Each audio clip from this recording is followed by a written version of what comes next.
आयुष्याचे धडे गिरवताना सुधा मूर्ती यांनी लिहिलेल्या पुस्तकाचं क्रमशः वाचन करीत आहे. कथा 10वी, चिकटगुंडा.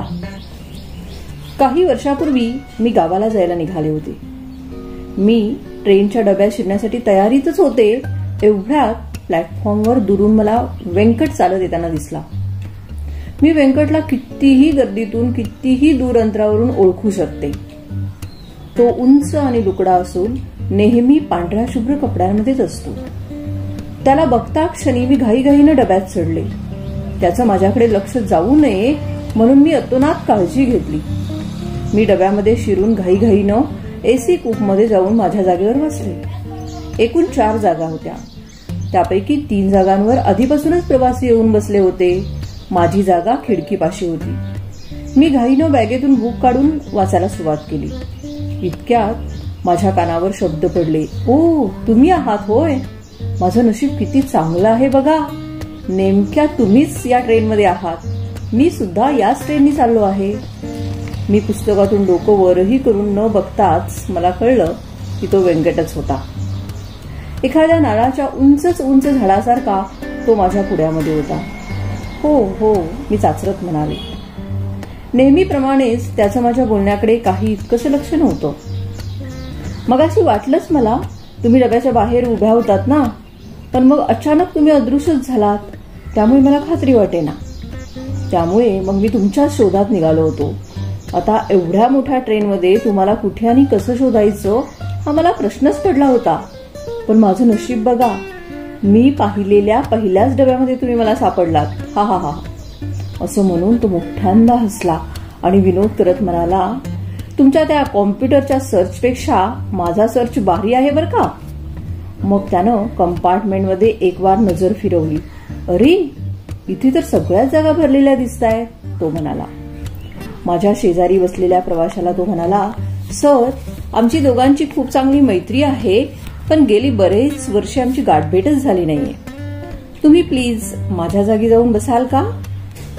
तो प्रवासी म्हणजे 25शीतलाच तरुण होता.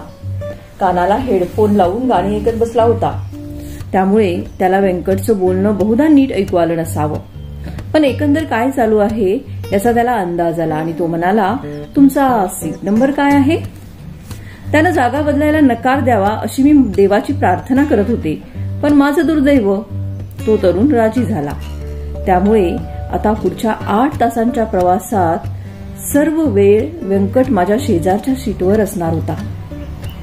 मी व्यंकटला गेल्या 50 वर्षाहून अधिक काळापासून ओळखते आहे. तो स्वभावानं सज्जन आहे. सर्वांना नेहमी मदत करतो.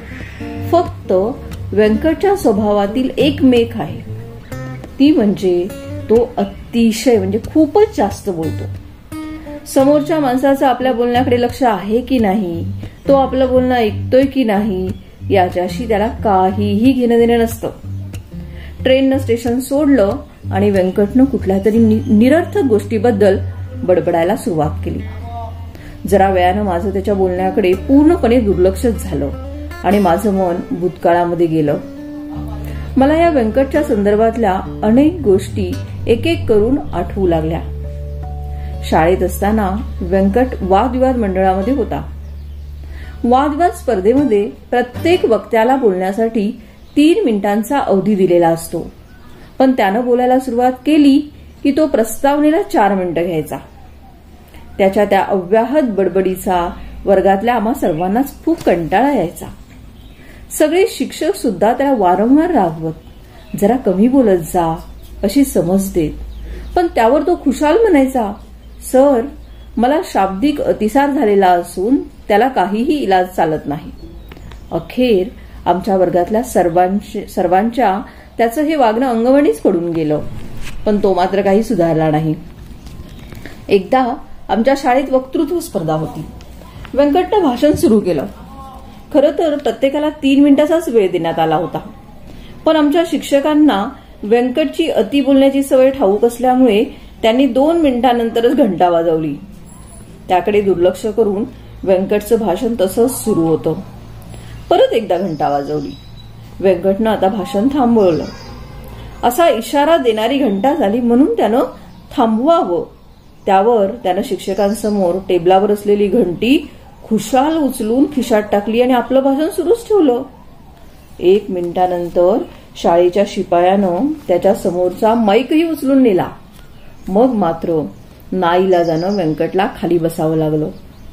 व्यंकटला त्याच्या वक्तृत्वासाठी कधीही एक सुद्धा बक्षीस मिळालं नाही. वर्गातल्या कुठल्याही उपक्रमामध्ये जोडीदार म्हणून व्यंकट कधीही कुणाला नको असायचा. कारण त्याची ती सततची बडबड म्हणजे सर्वांसाठीच एक डोकेदुखी होऊन बसली होती.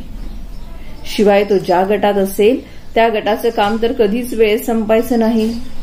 त्यामुळे हा नक्की एस्पिरिन किंवा डोकेदुखीचं बाम बनवणाऱ्या कंपनीचा चेअरमन होणार असं आम्ही म्हणायचो. निदान या अशा कंपन्यांचा तो अत्यंत उत्कृष्ट सेल्समन तर नक्कीच झाला असता. आम्ही सर्वजण पदवीधर झाल्यावर नोकरी किंवा स्वतःचा व्यवसाय सुरू केला. पण व्यंकटने मात्र यातलं काहीच केलं नाही. त्याला वडिलोपार्जित बरीच संपत्ती मिळाली. त्यानं मिळालेला पैसा खूप हुशारीने व्यवस्थित गुंतवला आणि त्याला नियमित उत्पन्न सुरू झालं होतं. काही काळानंतर आमच्या वर्गातील सर्वांची एक एक करत लग्न होऊ लागली. या बडबड्या व्यंकटला कोण बायको देणार याची आम्हा सर्वांना मोठी उत्सुकता होती. या व्यंकटला जर बहिरी बायको मिळाली तरच ती त्याच्याजवळ नांदेल, नाहीतर लग्नानंतर वर्षभरातच ती पळून जाईल अशी आम्ही गमतीने म्हणायचो. काही दिवसानंतर त्याचं लग्न झालं. त्याची बायको लता अत्यंत प्रेमळ, सुस्वभावी आणि शांत होती.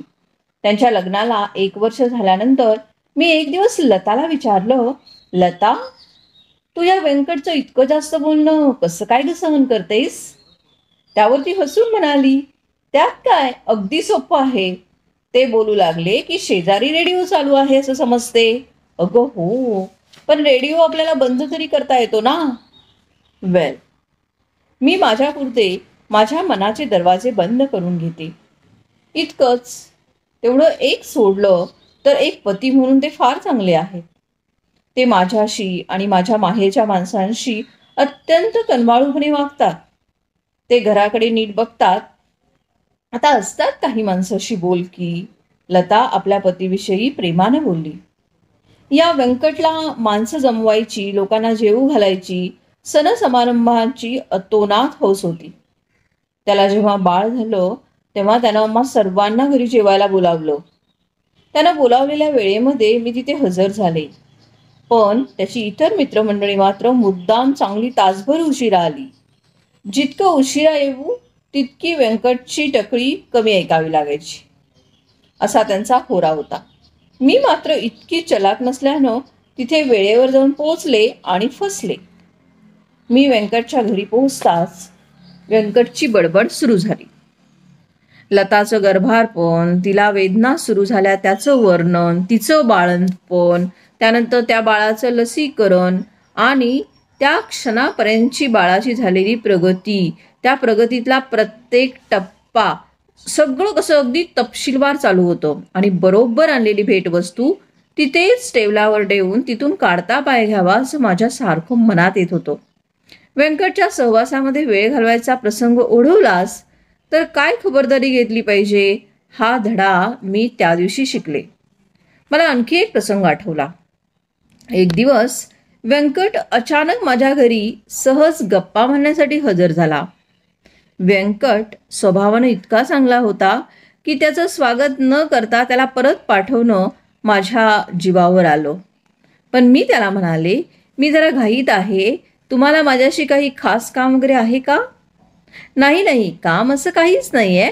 तो म्हणाला, तुम्हाला जर घाई असेल तर तुम्ही गेलात तर चालेल, मी इथेच तुमची वाट बघत बसेन. त्याचे हे उद्गार ऐकून माझ्या घरच्या माणसांच्या पोटातला गोळा मोठा झाला. कारण व्यंकटला इतका वेळ सहन करण्याची ताकद कुणाच्याच अंगी नव्हती. मग मी त्याला हसले. मग मी त्याला म्हणाले, मी तुमच्याशी 15 मिनिट बोलेन, मग मात्र मला निघायला हवं. व्यंकट म्हणाला, ठीक आहे, मला फक्त तुम्हाला इतकं सांगायचं होतं की मी घर बांधायला काढलंय. आता पुढची 15 मिनिटं हा अखंड बोलणार हे मला कळून चुकलं. व्यंकट म्हणाला, माझ्या आजोबांनी बांधलेलं भलं मोठं घर तुम्ही पाहिलंच आहे ना. हे घर बांधताना त्यांनी इतकं सिमेंट वापरलं की त्यात आरामात 4 घरं बांधून झाली असती.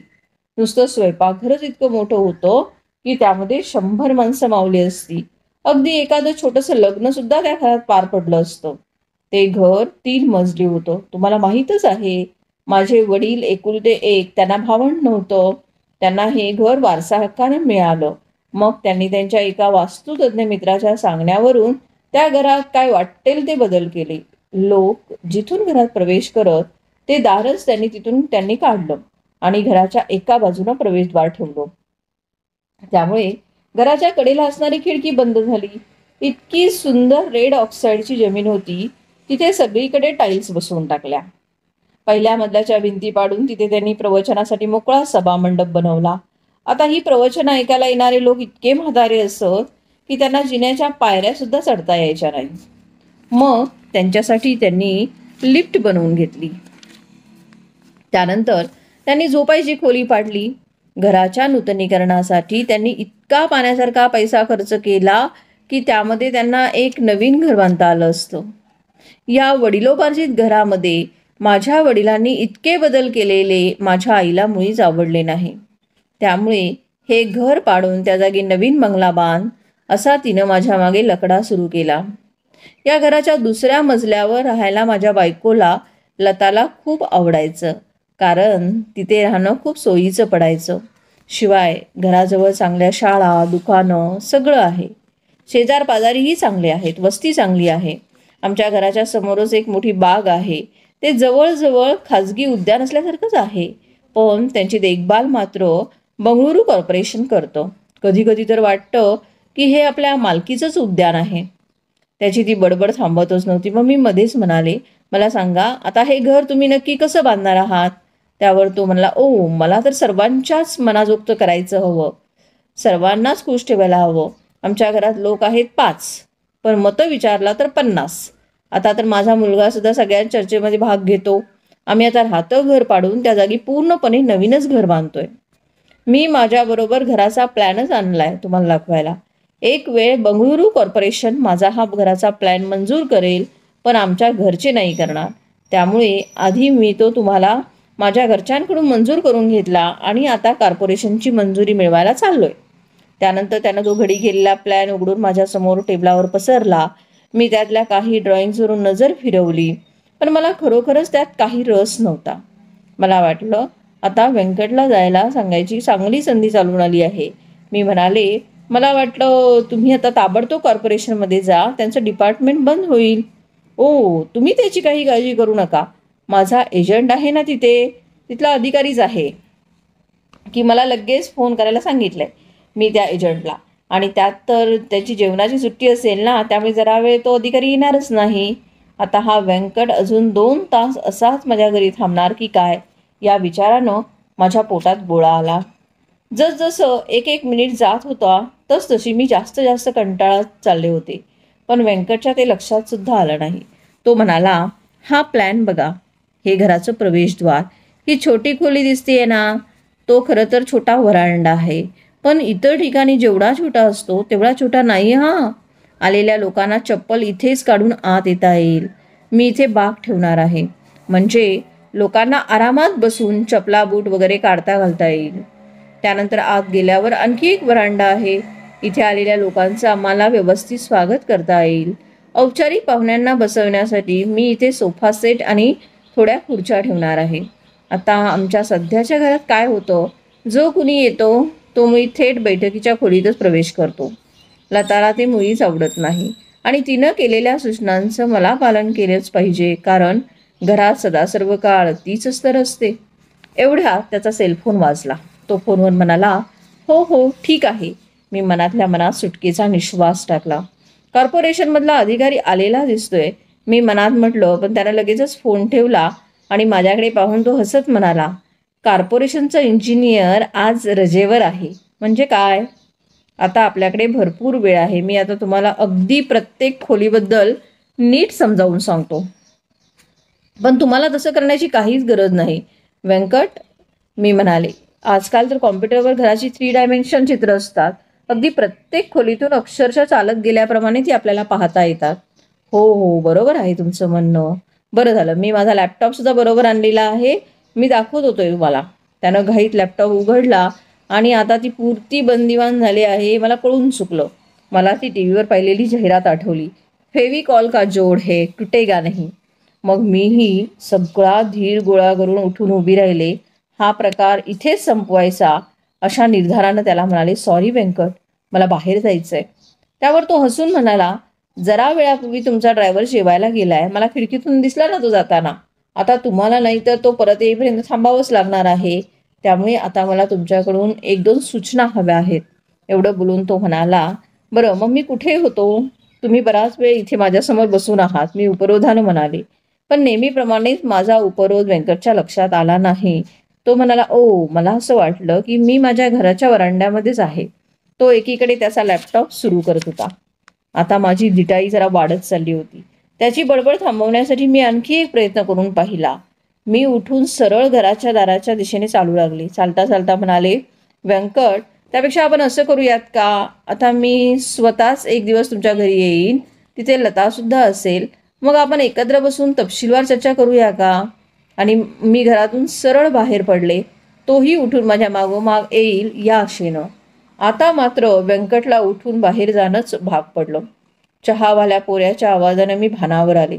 भूतकाळातून परत वर्तमान काळामध्ये आले. व्यंकटची बडबड चालूच होती.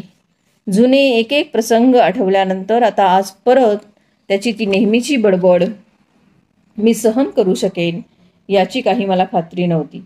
त्याच्यापासून सुटका करून घ्यावी या एकमेव उद्देशानं मी ट्रेनमधील स्वच्छतागृहाचा आसरा घेतला. पण तेथील स्वच्छता लक्षात घेता 5 मिनिटांहून अधिक काळ तिथे घालवणं मला शक्यच नव्हतं. मी परत आल्यानंतर व्यंकटनं आता त्याच्या जपान दौऱ्याविषयी मला सांगायला सुरुवात केली. आता जपान देशाविषयी सर्व माहिती ऐकण्याची मी मनाची तयारी केली. जपानमधील दरडोई उत्पन्न, तेथील लोक आणि व्यंकट, त्या प्रवासासाठी घरातून बाहेर पडल्याच्या क्षणापासून ते परत आल्याच्या क्षणापर्यंत प्रवास वर्णन. व्यंकटचं तोंड चालूच होतं. जपानी माणसं अत्यंत संवेदनशील असतात. त्यांच्या मनात काय आहे हे अगदी मोकळेपणानं कधी सांगत नाही. वरकरणी ती माणसं अत्यंत शांत, गंभीर वाटतात, पण खरं तसं नसतं. आतून मात्र ती तशी नसतात. कुणालाही कशालाही नाही म्हणणं त्यांना फार जड जातं. त्यांच्या देशात नाही म्हणणं हे असंस्कृतपणाचं लक्षण समजण्यात येतं. अचानक मी त्याला म्हणाले, अरे खरंच की व्यंकट, तुम्हाला ती चिकटगुंड्याची गोष्ट ठाऊक आहे का हो? मी काय बोलते आहे ते व्यंकटच्या लक्षात न आल्यामुळे तो क्षणभर विचारात पडला. मी लगेच म्हणाले, जपानमध्ये एखाद्या घरी पाहुणा फार जास्त वेळ रेंगाळला आणि जर तो काही केल्या जातच नसला तर त्या घरातील यजमान घरातून झाडू बाहेर आणून त्याच्यासमोर उलटा टेकवून ठेवतो. कधी कधी घरातल्या माणसांना कामाची घाई असते, त्यांना त्या पाहुण्यांचं आगत स्वागत करत बसायला वेळ नसतो, पण त्याला थेट कसं सांगणार? मग यजमानानं असा उलटा झाडू समोर करून ठेवला की त्या पाहुण्यांच्या ते लक्षात येतं आणि तो अदबीने निघून जातो. अशा चिकटपणे दुसऱ्याकडे थांबणाऱ्या माणसाला तिकडे स्टिकी बॉटम म्हणतात, म्हणजे चिकटगुंडा. अरे वा, व्यंकट म्हणाला, फारच छान संकल्पना आहे. मी लताला सांगीन. कधी कधी काही माणसं आमच्या घरी बसायला म्हणून येतात आणि काही केल्या जायचं नावच घेत नाहीत. मग मी असा उलटा झाडू ठेवत जाईल. पण व्यंकट, आपल्या देशात कुणाला हे काही समजणार सुद्धा नाही, कारण आपल्यापैकी बऱ्याच लोकांच्या अंगी एवढी संवेदनशीलताच नाही. व्यंकट, तुम्ही सुद्धा त्यातलेच एक आहात असं मी केवळ मनातल्या मनात म्हटले, पण ते मी त्याला उघडपणे कसं सांगणार? एवढ्यात माझं स्टेशन आलं. मला अतिशय आनंद झाला. मला असा प्रश्न पडला होता, हा व्यंकट असा का बरं आहे? त्याला कसलीही जाणीव नाही. किती बोलतो हा. कदाचित त्याच्या अंगामध्ये प्रचंड उत्साह, ऊर्जा असेल, पण ती खर्च करण्यासाठी त्याला कोणताही छंद नाही. सामाजिक जबाबदारीची जाणीव नाही. आयुष्याला काही ध्येय नाही. त्यामुळे असं असेल का की त्याच्या मनात कसली तरी सुप्त भीती, काळजी असेल? देव जाणे. पण तो सर्व वेळ नुसता बडबड करण्यामध्ये त्याच्या अंगी असणारी सगळी ऊर्जा खर्च करत असतो. मी उतरण्याची तयारी सुरू केली. अचानक व्यंकट भानावर येऊन म्हणाला, अरे माझ्या स्टॉपचं काय झालं? कुठे आहे तो? आणि मग त्याच्या लक्षात आलं की त्याचं स्टेशन केव्हाच निघून गेलं होतं.